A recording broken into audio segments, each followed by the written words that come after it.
ঘুম থেকে উঠেই আমার একটু বেলকনিতে যেতে হয়, না হলে কেন জানি আমার ভালোই লাগে না। আর আজকে সকালটা একদমই অন্যরকম ছিল। ঘুম থেকে উঠেই দেখি প্রচণ্ড বৃষ্টি হচ্ছিল, আর আমার বেলকনিতে মাধবীলতাগুলো ফুটে একদম ভরে গিয়েছিল। খুব সুন্দর ঘ্রাণ আসছিল। আমার সকালবেলার সঙ্গী একদমই সাদামাটা। আমার সকালবেলার সঙ্গী হচ্ছে ১ কাপ রং চা। আমি কিন্তু চিনি ছাড়াই এখন রং চাটা খাচ্ছি, কারণ চিনি খেতে আমার খুব একটা ভালো লাগছে না, চিনিটা একটু অ্যাভয়েড করছি। আর যেই রং চাটা আমি তৈরি করি সেটা আমার বেলকুনির লেবু পাতা আর হচ্ছে আমার বেলকুনিতে আদা গাছে যে পাতা আছে সেটা দিয়ে চাটা খেতে আমার বেশ ভালো লাগে। খুব সুন্দর একটা ফ্লেভার আসে। আদা পাতা দিয়ে আপনারা চা কে কে খেয়েছেন অবশ্যই আমাকে কমেন্ট সেকশনে জানাবেন। আর এখানে আমি চাটা কিভাবে তৈরি করেছি সেটাই আপনাদের সাথে শেয়ার করছি। হ্যালো এভরিওয়ান, আসসালামু আলাইকুম। কেমন আছেন সবাই? সবাইকে ওয়েলকাম করছি জান্নাত লাইফস্টাইল আর আর্টের পেজে আর একটা সুন্দর ভিডিওতে। সবাইকে শুভ সকাল। আসলে আমি যখন আপলোড করি তখন তো সকাল না, সন্ধ্যা হয়ে যায়, কিন্তু সকাল থেকে আমি সন্ধ্যা পর্যন্ত কি কি করেছি সেটাই আজকে আপনাদের সাথে একটু শেয়ার করছি। চাটা তৈরি করা হয়ে গিয়েছে, আর সকাল সকালই আমি সন্দেশ তৈরি করে নিয়েছিলাম। আমার বেবি সন্দেশ খুব বেশি পছন্দ। আমি বাসায় যে সন্দেশটা তৈরি করি সেটা খেতেও ভীষণ পছন্দ করে। এগুলো যেহেতু অনেক দিন যাবৎ সংরক্ষণ করা যায় সেহেতু আমি বানিয়ে বক্সে ভরে রেখে দিই। তো যখনই শেষ হয়ে যায় একটা দুইটা করে তারপর হচ্ছে ও খেয়ে নেয় আর শেষ হয়ে যায়, সেজন্য আমি বানিয়ে আর কি বক্স ভরে রেখে দিই। আর সন্দেশগুলো দেখতে কিন্তু বেশ সুন্দর হয়েছিল। আপনারা কে কে এভাবে বাসায় তৈরি করবেন সেটাও জানাবেন। আর অন্যদিকে হচ্ছে বালুশাহী মিষ্টি তৈরি করব। খামিরটা আগে আমি তৈরি করে রেখে দিয়েছিলাম, ঢাকনা দিয়ে ঢেকে একটু রেস্টে রেখেছিলাম। এখন একটু মথে নিচ্ছি। আমি বালুশাহী মিষ্টিটা খেতে ভীষণ পছন্দ করি, আমার খুব ভালো লাগে। মাঝে মাঝে দেখা যায় দুপুরে বা বিকেলে একটু খিদা যখন লাগে তখন কিন্তু আমার এই ধরনের একটু মিষ্টি খেতে বেশ ভালো লাগে। যদিও সব সময় না, মিষ্টিটা যেহেতু একটু অ্যাভয়েড করছি সেহেতু সব সময় না, মাঝে মাঝে। কিন্তু আজকে খুবই ইচ্ছে ছিল যে এই মিষ্টিটা আমার খেতেই হবে।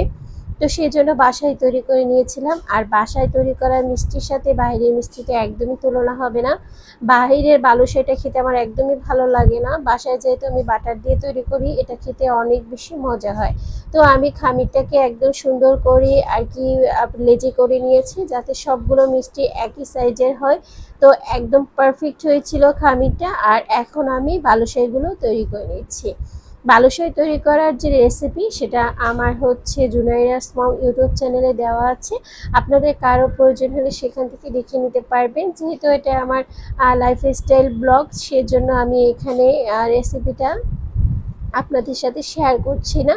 তো বালুশাহী মিষ্টিটা তৈরি করে তারপর তাড়াহুড়ো করে আমি ভেজে নিচ্ছিলাম। এক একটা বালুশাহী মিষ্টি এতটা পারফেক্ট হয়েছিল। আর এই মিষ্টিটা খেতে ভীষণ মজা। এটা কিন্তু নর্মালেও আপনি 2 সপ্তাহ 3 সপ্তাহের মতো রাখতে পারবেন, একদমই নষ্ট হবে না। আর এক একটা মিষ্টি দেখতে কতটা সুন্দর হয়েছে, সবগুলো মিষ্টি দেখতে কিন্তু ভীষণ ভালো লাগছিল, তাই না? আমি একটু মাঝখান থেকে ফাঁকা করে নিয়েছি। আর এখন হালকা তেলে এটাকে ভেজে নিব, তারপর শিরা দিব। আর অন্যদিকে আপনাদের ভাইয়া গাছ লাগাচ্ছিল, কিন্তু ওই যে বললাম, গাছ লাগাক যে কোনো কাজ করুক, পাশে যদি আমি না থাকি তাহলে প্রবলেম হয়ে যায়, ডাকাডাকি শুরু করে দেয়। সেজন্য আমি একদিকে পিঠা ভেজে নিচ্ছিলাম আর একদিকে হচ্ছে আপনাদের ভাইয়াকে হেল্প করছিলাম। এই গাছগুলো আমরা কিনে এনেছিলাম আমাদের রুমে রাখার জন্য। আসলে যে ইনডোর প্লান্টগুলো ওগুলো কিন্তু ভালো হতে চায় না। মানি প্লান্ট যেটা হয় অন্য অন্যগুলো কিন্তু একটু হতে চায় না, মরে যেতে চায় বা শুকিয়ে যায়।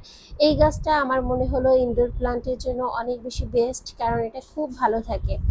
আমরা কিনেছি অনেক আগে, এখনো আমাদের গাছটা কতটা সুন্দর আছে, দেখতে খুব ভালো লাগছিল। আর এই টবটা কিন্তু আমি অনেকটা শখ করে কিনেছিলাম। তুলনামূলকভাবে এর দামটা খুব কম, কিন্তু এটা এতটা অ্যাস্থেটিক লুক দিচ্ছিল, খুব বেশি ভালো লাগছিল। আমার বাসায় অনেক গাছ আছে একদম ভরা, আপনাদের সাথে অন্য একদিন শেয়ার করব। আর গাছটা কতটা সুন্দর লাগছিল।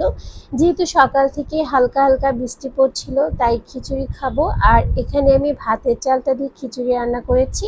পোলার চালটা দিয়ে বা কালিজিরা চালটা দিয়ে রান্না করলে একটু গ্যাসের সমস্যা হয় এই জন্য। আর এখানে বালাচাও ভর্তা করেছিলাম, তারপর হচ্ছে ইলিশ মাছ ভাজা করেছিলাম, আর হচ্ছে শক্ত যেই মুরগিটা আছে কক মুরগি সেটাকে একদম ভুনো করেছিলাম আলু দিয়ে। তো আজকে এইসব রান্নাই করেছি।